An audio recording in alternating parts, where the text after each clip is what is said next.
Hello friends and welcome to another interesting episode of Cinetel. आज जिस TV show को हम एक्सप्लेन करने जा रहे हैं तो उसका नाम है स्पाइडर नोआर। तो ये 2026 में लाइव एक्शन सीरीज़ जो है अमेज़ॉन के ऊपर रिलीज़ की गई। सबसे इंटरेस्टिंग चीज़ ये है कि इसके अंदर ए लिस्टर लाइक निकोलस केज ने जो है स्पाइडरमैन का किरदार जो है वो बेसिकली परफॉर्म किया है और इस टीवी सीरीज़ के ऊपर $400 मिलियन की इन्वेस्टमेंट की गई अमेज़ॉन की तरफ से। तो इसके अंदर आपको वन ऑफ द बेस्ट जो है सिनेमेटोग्राफी, विजुअल इफेक्ट्स और इसके अंदर जो है आपको हाई क्वालिटी सेट्स जो है वो नज़र आते हैं। तो टीवी शो का स्टार्ट होता है 1930 के न्यूयॉर्क के बैकग्राउंड में, जहाँ पर एक सुपर हीरो जो है अपनी सेकेंड वर्ल्ड वॉर लड़ने के बाद अपने माजी के साथ यानी कि अपने पास्ट के साथ स्ट्रगल कर रहा होता है। शहर के अंदर माफिया का राज होता है और एक मिस्टीरियस डॉक्टर जो है किस तरह एक एंटीडोट बनाने का मंसूबा बनाते हैं सो दैट मेटा ह्यूमंस को इंसानों में कन्वर्ट किया जा सके। तो ये मूवी जो है स्पाइडरमैन मूवीज़ के मुकाबले में टीवी शो बहुत ही डिफरेंट है। तो आइए आज इसको हम एक्सप्लेन करते हैं।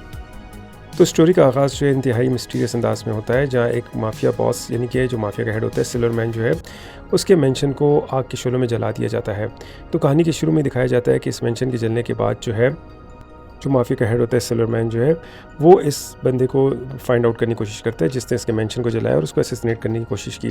तो इस पूरे वाक़े के बाद हमें कहानी 1930 के एरा के अंदर नज़र आती है, जहाँ डिप्रेशन होती है, सिवियर किस्म की डिप्रेशन होती है यानी कि इकनॉमिक डिप्रेशन, और जहाँ पर जो मेन किरदार है वो बेन रायले का है।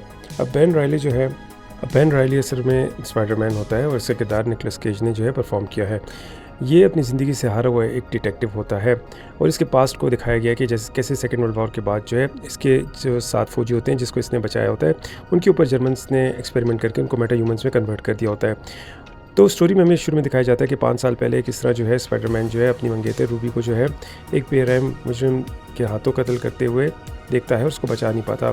तो ये बेसिकली साइकोलॉजिकल ट्रिगर था जिसने बेन रायली को अंदर से तोड़ दिया होता है और वो अपनी सुपर हीरो वाली पहचान यानी द स्पाइडर का निकाब उतार चुका होता है और काफ़ी सालों से वो एक आम इंसान की तरह एक प्राइवेट डिटेक्टिव की ज़िंदगी गुजार रहा होता है। तो इसी के ऑफिस में इसकी जो प्राइवेट सेक्रेटरी होती है जेनेट जो है ये उसके साथ मिलकर जो है छोटे मोटे केसेज जो है वो सॉल्व करता है। तो इसकी सेक्रेटरी जो होती है इसके साथ काफ़ी एक वफादार साथी की तरह जो है उसका किरदार हमें नज़र आता है और उसके साथ काफ़ी लॉयल भी होती है। इसके अलावा जो है बेन रायली का तीसरा दोस्त जो होता है वो बेसिकली होता है रॉबर्ट यानी कि रॉबी रॉबर्टसन। तो ये एक फ्रीलांसर जर्नलिस्ट होता है। कहानी में एक बहुत ही इंपॉर्टेंट ट्विस्ट आता है जब सिल्वरमैन के इशारों पर शहर में पुरस्कार ताकते वाले इंसान यानी कि मेटा ह्यूमंस तबाही मचाना शुरू कर देते हैं। तो बेन रायली के पास एक केस आता है जो इससे एक night club singer Kat Hardy तक ले जाता है। कैट हार्डी जो एक क्लासिक सिंगर होती है लेकिन एट द सेम टाइम वो काफ़ी मिस्टीरियस भी होती है और उसने ही बेसिकली जो है सिल्वरमैन को कत्ल करने के लिए सारा खेल खेला होता है और वो सिल्वरमैन के क्लब के अंदर ही बेसिकली एक सिंगर भी होती है।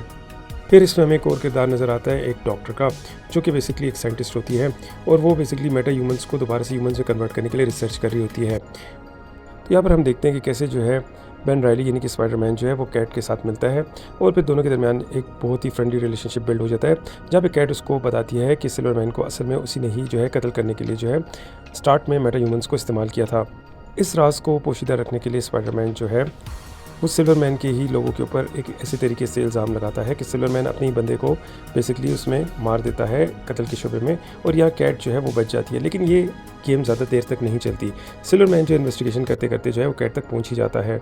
तो इन बिटवीन द शो हमें नज़र आता है कि किस तरह डॉक्टर जो है वो स्पाइडरमैन को बेसिकली अगवा करती है, किडनैप करती है और उसके ऊपर एक एक्सपेरिमेंट करती है सो दैट एंटीडोट बनाया जा सके, सो दैट जो मेटा ह्यूमंस हैं उनको इंसानों में कन्वर्ट किया जा सके, क्योंकि उसका अपना बेटा भी सेकेंड वर्ल्ड वॉर में जर्मन्स के एक्सपेरिमेंट की वजह से एक मेटा ह्यूमन में कन्वर्ट हो चुका होता है। तो यहाँ पर इस डॉक्टर का अपना पर्सनल इमोशंस और फीलिंग्स भी इस मिशन के अंदर इन्वॉल्व होती हैं।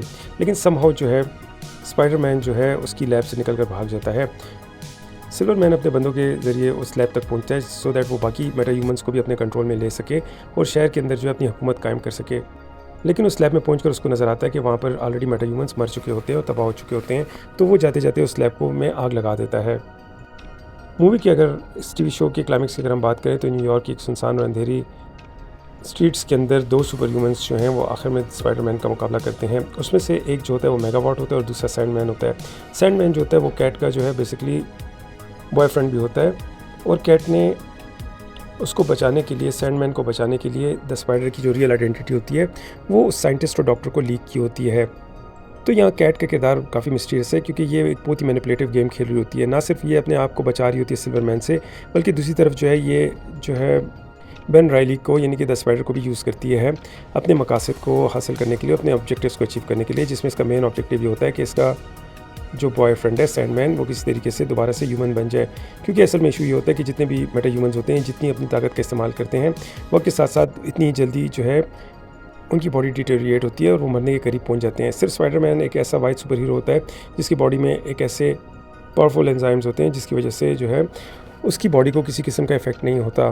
तो इसी वजह से जो साइंटिस्ट होती है वो कोशिश करती है कि स्पाइडरमैन की बॉडी के अंदर से कुछ ऐसी ब्लड से चीज़ें एक्सट्रैक्ट कर दी जाएँ सो दैट बाकी लोगों को ह्यूमंस बनाया जा सके। एनीवेज़ यहाँ पे कैट क्या करती है कि आखिर में हम देखते हैं कि एक बहुत ही सस्पेंस और एक मेटा ह्यूमन की पावर से भरपूर जो है आखिर में एक फ़ाइट होती है जहाँ पे सिल्वरमैन भाग जाता है, लेकिन यहाँ पर जो है सैंडमैन और मेगावॉट्स जो होते हैं वो स्पाइडरमैन को बेसिकली अपने कब्ज़े में ले लेते हैं और उसको मारने की कोशिश करते हैं।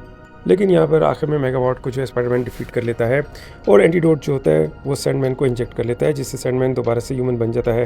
दूसरी तरफ कैट जो है वो सिल्वरमैन को जो कि इस अफरा तफरी में भाग रहा होता है उसको चेस करते हुए जाती है और उसको आखिर में कत्ल कर देती है। तो इसके पीछे एक और बैकग्राउंड भी होता है कि कैट की जो फर्स्ट लेवर होता है जो कि एक डेंटिस्ट होता है उसको भी सिल्वरमैन ने जो है कत्ल कर दिया होता है और सैंडमैन जो इसका सेकंड बॉयफ्रेंड होता है उसको भी सिल्वरमैन कत्ल करने की कोशिश कर रहा होता है और साथ साथ वो टाइम टू टाइम जो है कैट को भी थ्रेट देता रहता है।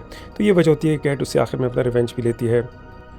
तो इस पूरे टीवी शो में बेन रायली जो है वो अपनी आखिरी जंग और अपनी बका के लिए सिर्फ नहीं लड़ रहा होता बल्कि उसकी अपनी ज़मीर यानी कि अपने कॉन्शियस की आज़ादी के लिए भी वो लड़ रहा होता है, क्योंकि माजी के खौफ और मेटा ह्यूमंस का जब वो सामना करता है तो वो जान लेता है कि जो रिवेंज की आग होती है वो इंसान को सिर्फ तबाह कर देती है।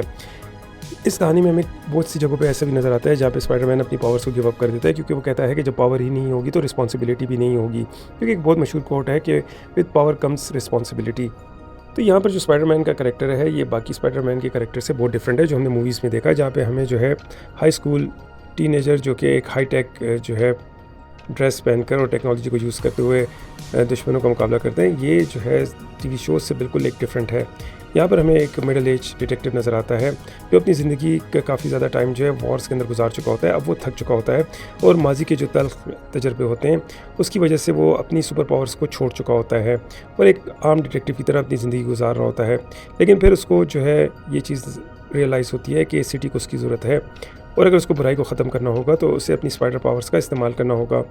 तो क्या आपको स्पाइडरमैन का ये ट्रेडिशनल कैरेक्टर जो है वो हाई टेक के मुकाबले में ज़्यादा पसंद आया कि नहीं? 1930s का ग्रेट डिप्रेशन, एक अंधेरा और जो है माफिया का राज और पूरे टीवी शो पर $400 मिलियन की इन्वेस्टमेंट इसको बहुत ही एक डिफरेंट किस्म का टीवी शो बना देती है। तो इसके अंदर हमें बहुत से विटी और इस तरह के डायलॉग्स मिले जो कि बहुत ही समटाइम्स हिलेरियस होने के साथ साथ सार्कास्टिक भी थे, जो इस टीवी शो को बहुत ही मुनफरिद बना देता है और उसको यूनिक बना देता है। ये टीवी शो इस वक्त देखा जाए तो रेटिंग में नंबर 1 है। तो ये टीवी शो हमें ये लेसन देता है कि हीरो वो नहीं होता है जो कभी गिरता ही नहीं, बल्कि हीरो वो होता है जो गिरने के बाद दोबारा खड़ा होने का हौसला रखता है। तो फ्रेंड्स, ये थी आज का एक्सप्लेनर। आई होप आज का एक्सप्लेनर आपको पसंद आया होगा। कमेंट बॉक्स में ज़रूर अपनी ओपिनियन से हमें एक्सप्लेन कीजिए कि आपको ये टीवी शो कैसा लगा। Thank you for listening.